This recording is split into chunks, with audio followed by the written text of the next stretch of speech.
Здравствуйте, в эфире «Настоящее время» и студии в Вашингтоне. С вами Игорь Тихоненко. И сегодня главное в программе. Кого бомбит Россия в Сирии? Новые удары российской авиации ставят под вопрос заявления российских военных о целях их операции. Вторые сутки тишины на Восточном фронте Украины. Начнется ли отвод вооружений? И грузинский оппозиционный телеканал «Рустави-2» может прекратить вещание. Но начинаем мы, как обычно, с новостей из Праги. Сергей, пожалуйста. Спасибо, Игорь. События дня в настоящем времени из Праги. Я Сергей Дорофеев. Здравствуйте. Россия продолжает наносить авиаудары по Сирии. Минобороны отчитывается об уничтожении командного пункта так называемого исламского государства в одной из провинций. Эти кадры, на которых предположительно авиаудары, совершенные прошлой ночью, предоставлены Минобороны России. Ведомство утверждает, поражаются исключительно позиции террористов. Самолетами ударной авиации, оснащенные современными комплексами поражения, нанесли удары по 8 объектам. Это склады оружия и боеприпасов, горюче-смазочных материалов, боевая техника, пункты управления, узлы связи, транспортные средства боевиков ИГИЛ. Все цели поражены. Однако некоторые западные СМИ и противники президента Сирии Башара Асада настаивают, удары российских ВВС приходятся по районам, контролируемым сирийской оппозицией. Международная коалиция, отмечу, координирующая боевые действия против ИГ, требует от России прекратить бомбардировки повстанцев и мирных жителей. В то же время посол Сирии в России утверждает, в районе обстрелов присутствуют только боевики. Я могу сказать, что нет такой вещи, как позиции свободной армии. И это умеренная оппозиция, о которой говорили Джон Керри и американская администрация. Где она? Не существует умеренного терроризма. Они все террористы. Они все передавали оружие фронту Ан-Нусра и исламскому государству. И Обама, и министр иностранных дел России говорили об этом. Так что в регионе находятся только вооруженные террористические группировки. Первые полосы газет, причем во всем мире, посвящены российским авиаударам в Сирии. Вот лишь некоторые цитаты ряда известных изданий. Сирийский гамбит России может изменить ход войны, пишет «Гардиан». Однако в газете подчеркивают, российское военное присутствие лишь подливает масло в огонь, если Москва не повлияет на режим Асада и не заставит Дамаск приступить к реформам. Wall Street Journal, в свою очередь, пишет, что несколько крупнейших ВВС мира одновременно проводят военные операции в небе над Сирией, никак не координируя свои действия. Путин всех переиграл, считает Financial Times. Газета собрала ключевые моменты в российской внешней политике за последние полгода. Пощечиной Западу называет действия России немецкое издание Die Welt, в то время как Guardian подчеркивает, политика Путина в Сирии зеркально противоположна действиям Обамы. Президенты России и Франции сегодня встречаются за закрытыми дверями в Париже. Предположительно, на встрече обсуждается вопрос военного вмешательства в Сирии. После двусторонней встречи Франсуа Олланд и Владимир Путин вместе с лидерами Германии и Украины обсудят и минские договоренности, ситуацию на Донбассе. По ту сторону океана бомбардировки Сирии также главная тема обсуждений. Игорь, продолжайте. Спасибо, Сергей. Российская авиация нанесла удары по позициям коалиции «Армия завоевания», которая сражается с режимом Башара Асада и террористической группировкой «Исламское государство». Тем временем представители военных ведомств США и России в четверг провели переговоры в формате видеоконференции, на которых попытались лучше понять позиции друг друга в Сирии. Россия настаивает, что наносит удары по объектам «Исламского государства», но США и другие страны утверждают, что удары наносятся в районах, которые не контролируются террористической группировкой. После российских авиаударов, под которыми, судя по всему, оказалась сирийская умеренная оппозиция, официальные лица в Вашингтоне стали обращаться с вопросами к Москве. Мы отметили нашу озабоченность по поводу их выбора целей и того, что это не сообразуется с их собственными заявленными целями борьбы с ИГИЛ. Если Россия действительно сфокусирована на борьбе с ИГИЛ, то они должны внести конструктивный вклад в антиигиловскую коалицию, в которую входят 65 стран, возглавляемых США. Россия утверждает, что ее удары в Сирии направлены против исламского государства и других террористов, отмечая, что в этом вопросе Москва и коалиция занимают единую позицию. Если кто-то выглядит как террорист, действует, воюет как террорист, то это террорист. Ведь так? Многие страны считают исламское государство террористической организацией, но коалиция не считает террористами умеренные оппозиционные группировки, которые воюют с исламским государством. При этом правительство сирийского президента Башара Асада называет их террористами. Мы четко говорили о важности умеренной сирийской оппозиции для политического будущего Сирии, о том, что любые действия, которые идут во вред умеренной оппозиции, контрпродуктивны с точки зрения конечного результата, которым, как мы считаем, должны стать политические преобразования в Сирии. Коалиция намерена и дальше оказывать поддержку с воздуха силам, воюющим с исламским государством, которые прошли обучение у американских инструкторов. Наша миссия — победить ИГИЛ. Миссия наших новых сирийских сил — победить ИГИЛ. И на пути к этому мы будем помогать им воздушными ударами. Однако вызывает тревогу то, что подготовленные США силы могут оказаться под ударом российских военных. МИД Турции распространил совместное с еще 6 странами заявление, в котором требует от России прекратить наносить авиаудары по оппозиции в Сирии и сконцентрироваться на исламском государстве. В заявлении Турции, США, Великобритании, Франции, Германии, Саудовской Аравии и Катара говорится, что действия России представляют собой еще большую эскалацию конфликта и провоцируют рост экстремизма в Сирии. Между тем, известный американский эксперт по России, исполнительный директор фирмы Kissinger Associates Томас Грэм в комментарии нашим нью-йоркским корреспондентам так охарактеризовал происходящее сегодня в Сирии. То, что мы видим сейчас, это, я бы сказал, перекройка карты Ближнего Востока. Сирия, как целостная страна, больше не существует. Поэтому тогда, когда мы стараемся решить вопрос Асада, мы игнорируем, к сожалению, стратегический вопрос. Как дальше, как урегулировать этот вопрос и в Сирии, и в Ираке, чтобы создать фундамент для стабильности не только в Сирии, но везде на Ближнем Востоке. В Минске переговорная группа от Украины и непризнанных ДНР и ЛНР парафирует соглашение об отводе вооружений калибром до 100 мм от линии соприкосновения. Сергей? Да, Игорь, даже полпред так называемой ДНР Денис Пушилин говорит о прекращении войны. На Восточном фронте разительные перемены. В четверг и пятницу тихо.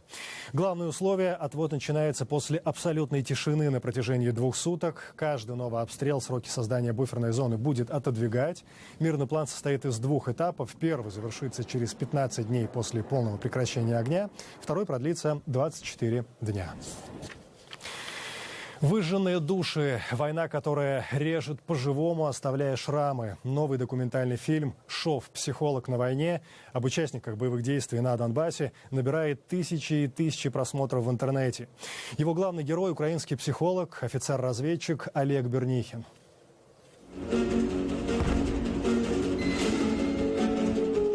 Ты можешь рассказать какую-то короткую ситуацию, где ты почувствовал, что ты изменился? Один из бойцов стрелял в него прямо в упор из пулемета Калашникова прямо в голову. Я увидел, как отлетело полголовы у человека.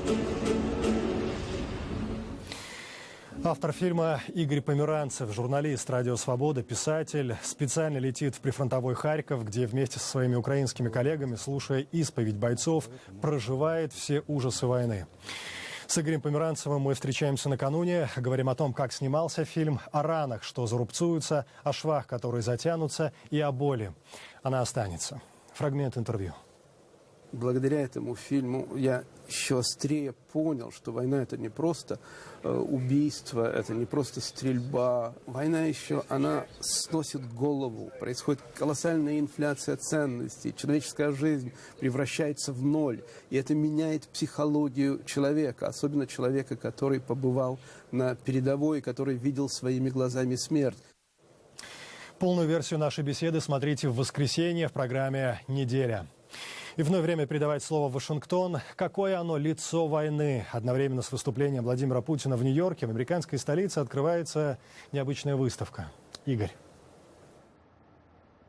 Да, Сергей, спасибо. В экспозиции этой выставки всего одна картина, выложенная из около 5000 разнокалиберных гильз «Лицо президента России».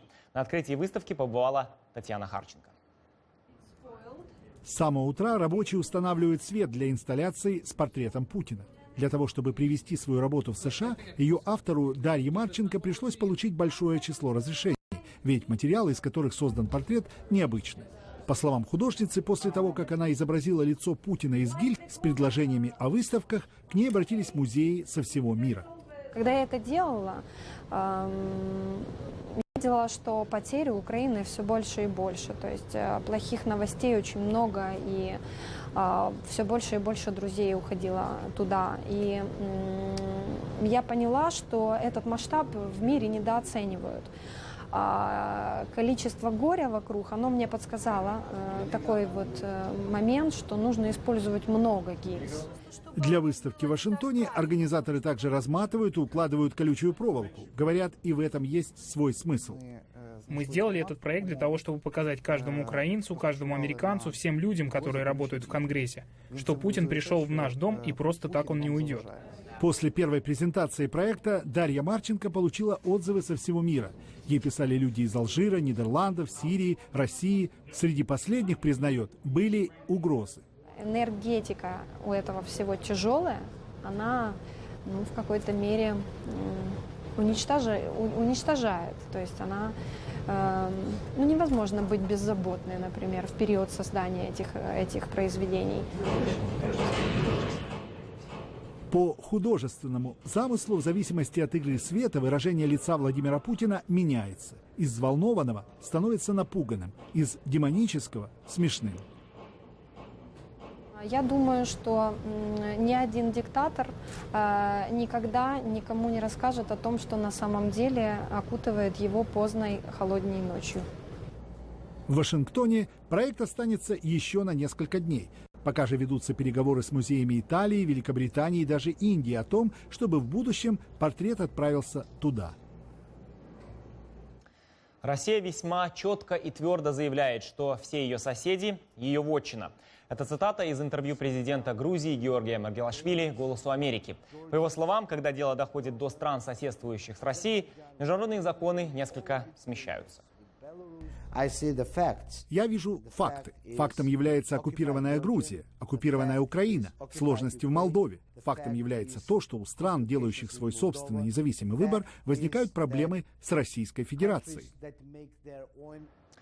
Грузинский оппозиционный телеканал «Рустави-2» может прекратить вещание. Сергей, ждем от вас подробностей. Так и есть, Игорь. Власти Грузии замораживают банковские счета партнеров телекомпании и накладывают арест на имущество «Рустави-2». Сотрудники канала в этой истории уверены, все происходит из-за предстоящих парламентских выборов в стране. Подробнее Зураб Дваль. Генеральный директор телекомпании «Рустави-2» Ника Гварами в прямом эфире провел чрезвычайный брифинг и назвал ситуацию критической. Для пожертвований со стороны граждан открыт специальный счет в банке. Все остальные каналы получения финансирования перекрыты. Хочу предупредить власти. Вам это с рук не сойдет. Пока вы закроете нас, мы закончим ваше правление. Причиной внезапно возникших проблем у «Рустави-2» стал бывший владелец компании Кебар Халваш, заявивший о своих претензиях на имущество. По мнению нынешнего руководства телевидения, он действует по указке властей, которые давно ищут повод прикрыть неугодный им телеканал, что в медиакругах воспринимается серьезной политической ошибкой. Если нормальная власть, зачем бояться такого медиа? Да? Если у тебя проблемы, и ты хочешь заткнуть рот медиа, то это не меняет обстановку, это еще хуже. Любые действия, которые осуществляет власть в отношении «Рустави-2», для меня в прямой связи с политическим давлением и желанием прикрыть телекомпанию навсегда. Между тем, сегодня представители дипломатических миссий уже встретились с руководством телеканала и получили с первых рук всю информацию о проблемах «Рустави-2». Но власти Грузии убеждены, что скандал с популярными медиа никак не может повредить международному имиджу страны. Для нас важнейшим является вопрос свободы медиа. За этим процессом мы внимательно будем следить. Суд независим в своих решениях. В последнее время мы не раз становились свидетелями независимости судов. И по последней информации, Тбилисский городской суд отклонил просьбу адвокатов «Рустави-2» поменять судью. принявшего решение, которое является, по мнению руководства телеканала, довольно спорным. Зураб Двали и Давид Симонишвили специально для программы «Настоящее время». И теперь в Россию. Экологи и сотрудники МЧС оценивают ущерб, нанесенный летними пожарами в Забайкалье. По данным Greenpeace, в Сибири выгорело 2 миллиона гектаров леса. Весной здесь росли сосны и ели. Экологи говорят о настоящей катастрофе. Спасатели ходят среди обугленных стволов, оценивая ущерб. Власти же Иркутской области сообщают, в регионе сгорело около 400 тысяч гектаров. Пожар – это не только лесные пепелища, это, уверены экологи, еще и причина падения уровня воды в Байкале. Так как уничтожаются леса, это у нас уходят грунтовые воды. Происходит засуха. Пересыхают те ручейки, которые еще бегут. Это опускается уровень Байкала, который и так сейчас ниже критического. И вновь слово коллегам в Вашингтоне. В США очередная стрельба в учебном заведении. Белый дом реагирует, вновь пытается изменить ограничения по контролю за оружием. Игорь, объясните, что произошло? Да, Сергей, это, к сожалению, действительно так. Барак Обама призвал американцев оказать давление на Конгресс с тем, чтобы он, наконец, принял законы о контроле над, цитата, над оружием, основывающиеся на здравом смысле. Об этом глава Белого дома заявил в четверг, вскоре после того, как в одном из общественных колледжей штата Орегон произошла очередная трагедия. 26-летний Кристофер Харпер Мерсер пришел на кампус учебного заведения и открыл огонь по невооруженным людям, убив 9 человек и ранив более 10. Обращаясь к соотечественникам по телевидению, Обама напомнил, что в большинстве своем американцы высказываются за введение более жестких мер, контролирующих владение оружием.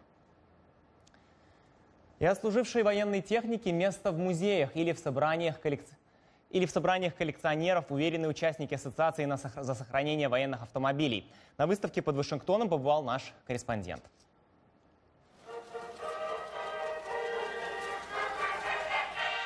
В парке под Вашингтоном выставлены старые американские военные автомобили. Более 50 машин и грузовиков, отслуживших свое во время Второй мировой войны, войн в Корее и Вьетнаме, припаркованы рядом с моделями 80-х годов. Эта красавица выпущена в 1945 году. Она перевозила амуницию в первой половине Второй мировой войны. Я купил ее буквально на свалке и полностью восстановил. А это 1953 года. Она побывала в Корее. Для меня она память об отце, ветеране Корейской войны. Это Паккард 1941 года. На нем ездили офицеры ВМС во время Второй мировой войны. Здесь, в Вашингтоне, собрались коллекционеры со всей страны. Мы хотим повторить трансконтинентальный перегон, совершенный в 1920 году от Вашингтона через Южные Штаты до Сан-Диего. В этом конвое принимают участие Ассоциация за сохранение военных автомобилей, оказывающая поддержку коллекционерам, историкам и реставраторам. Многие из них — ветераны. В нашей ассоциации состоят 8 тысяч человек по всему миру. Мы действительно международная организация. Майк Салливан приехал сюда из Австралии. Вот этот грузовик 1941 года принимал участие во Второй мировой войне. Это единственный бронированный автомобиль в нашей колонии. Броневики на дорогах США — довольно редкое явление. Старые военные автомобили можно купить достаточно недорого. Коллекционеры могут покупать машины у правительственных организаций и на специальных сайтах. Иногда на них проходят крупные распродажи. Однако реставрация и техническое обслуживание — не дешевое удовольствие. Это относительно дорого, но однажды, приведя машину в порядок, вы можете быть в ней уверены. Важно регулярно ухаживать за ней. Эти автомобили готовы к путешествию в 5500 километров. В 1920-м перегон завершили за 116 дней. Мы хотим уложиться в 29. Ценители военных автомобилей надеются, что все машины доедут до Сан-Диего без поломок. Этот символический конвой должен напомнить о жертвах и подвигах ветеранов всех поколений. Необычная уличная выставка в Москве. На фасадах зданий граффити, причем инициированные самими властями. Сергей? Так и есть, Игорь. От традиционных образцов стрит-арта это граффити отличает военно-исторический характер. Первое патриотическое граффити на Садовом кольце. В его основу ложится черно-белая архивная фотография «Летчики-герои». В рамках проекта планируется создать 10 изображений героев Советского Союза, причем по всей Москве, включая спальные районы. Все-таки надо воспитывать в молодежи тоже чувство патриотизма, чтобы они росли, любили родину свою. Мне не нравится. Замечательно выразительный граффити. Это Путин. Это Тухачевский улыбается. Это наши, кто сделали, победу. Но они сделают то, что мы бы уже не жили бы давно. Ностальгия по советскому прошлому коснулась не только жителей Москвы. Иркутскую область возглавил коммунист. Впервые за 10 лет в кресле главы региона оказывается кандидат не от «Единой России». Одна из первых инициатив губернатора-коммуниста – установка в областном центре памятника Сталину. Многие местные жители это поддерживают. При советской власти жилось очень хорошо. Мы жили весело, красиво, дружно, и были все друг другу помогали. Действительно, были почти братья. А сейчас мы живем как волки, закрылись в свои камеры.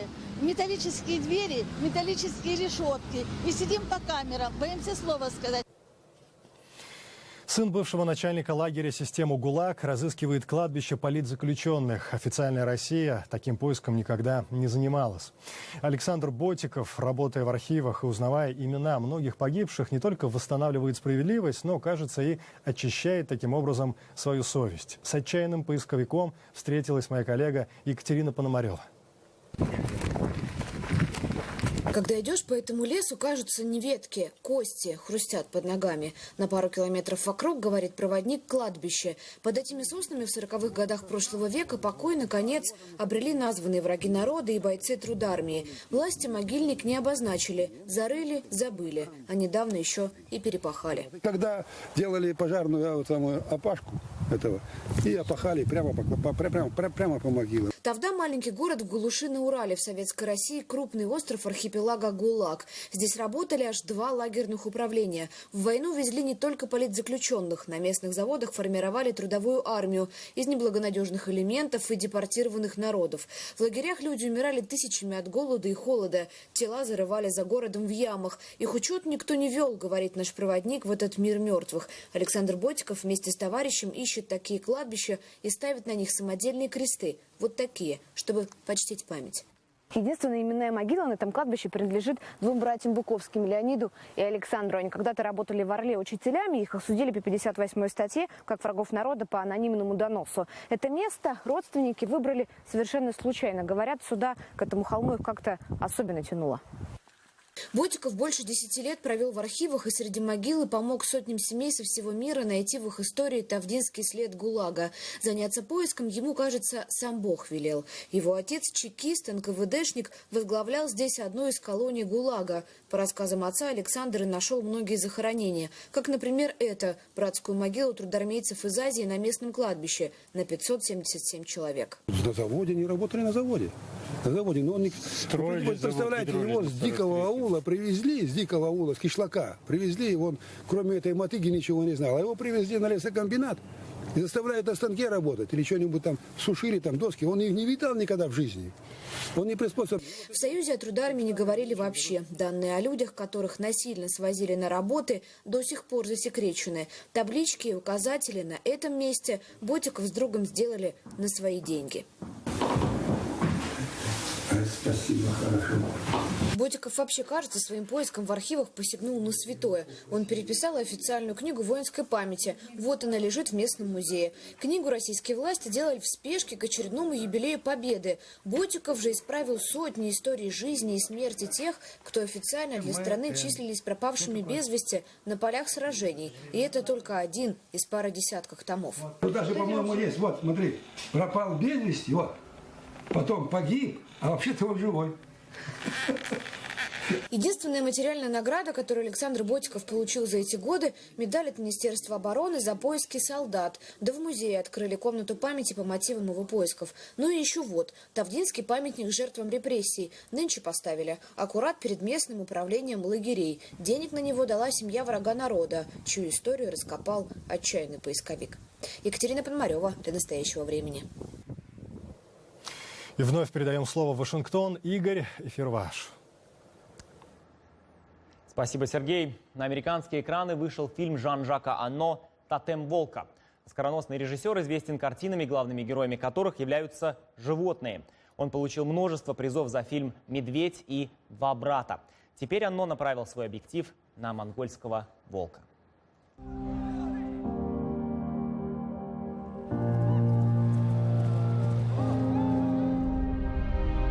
Когда в 1967 году Мао Цзэдун начал в Китае культурную революцию, городских студентов направляли в сельскую местность просвещать местное население. Чен Чжэнь, студент из Пекина, оказался в отдаленном северном районе страны, внутренней Монголии. Он и предположить не мог, что так полюбит эти степи, скотоводов и их главного врага – монгольского волка, умного и хитрого хищника, несущего смерть домашнему скоту, но столь необходимого для экосистемы. Режиссер Жан-Жак Ано снял свой фильм по ставшему бестселлером в Китае роману «Тотем волка».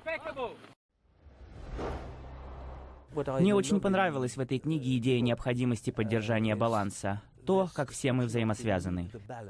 Снять фильм по роману, который был написан почти 60 лет назад, режиссеру предложило правительство Китая, чтобы таким образом популяризировать идеи охраны окружающей среды. Я никогда еще не видел, чтобы люди так серьезно относились к охране природы. Люди говорят, нужно что-то делать, а то мы все умрем. Волчонок, Чен Чжэнь, что это? Я должен признаться, я его воспитываю. Это просто эксперимент. Главная тема фильма – любовь человека к волчонку, которого он спас от верной смерти. Он рискует навлечь на себя гнев местных жителей, которые не хотят, чтобы среди них жил волк, а местные власти активно истребляют хищников. Как и книга, фильм «Анно» показывает, какой вред истребление волков причинило степным районам Монголии. Если не будет волков, станет слишком много сурков, слишком много крыс, и для овец не останется травы. Волки имеют решающее значение для экосистемы.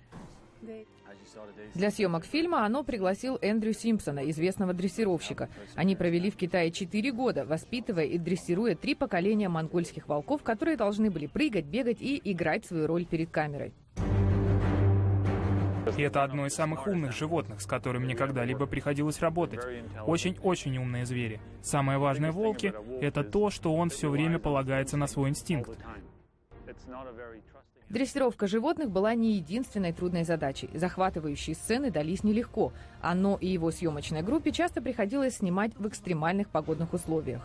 Люди работали со мной в зимнюю стужу, бог знает где, на самом севере Китая. Таскали по горам эти огромные вентиляторы, чтобы делать ветер на высоте при температуре минус 40, и при этом пели песни.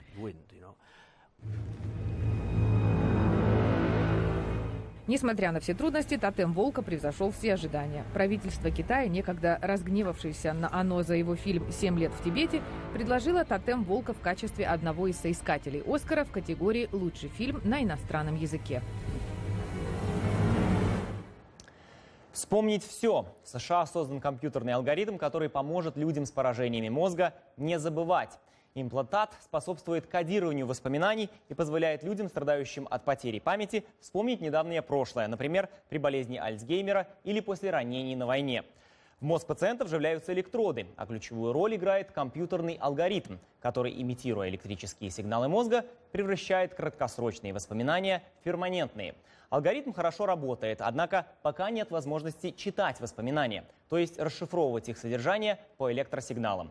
Как описал этот парадокс руководитель исследования Тер Беджер из Университета Южной Каролины, это все равно, что способность переводить с испанского на французский, не понимая этих языков. На этом наша передача подошла к концу. Спасибо, что были с нами. Мы желаем вам хороших выходных, после которых у вас останется много приятных воспоминаний. Ну а завтра смотрите программу «Настоящее время. Итоги». В эфире программы «Настоящее время. Итоги» в субботу смотрите. 70 лет Генеральной Ассамблеи ООН, за что подняли тосты президенты США и России после ассамблейной дуэли. Начало российской ближневосточной военной операции, против кого дружат Москва и Дамаск. И возможен ли прорыв в переговорах по Украине на фоне переноса центра российской военной тяжести на Ближний Восток? Все это «Настоящее время. Итоги» с Юлией Савченко из Вашингтона. Мы благодарим коллег в Вашингтоне и всех наших зрителей. Смотрите нас в эфире своих национальных телеканалов. В настоящее время Сергей Дорофеев. Всего доброго, до свидания.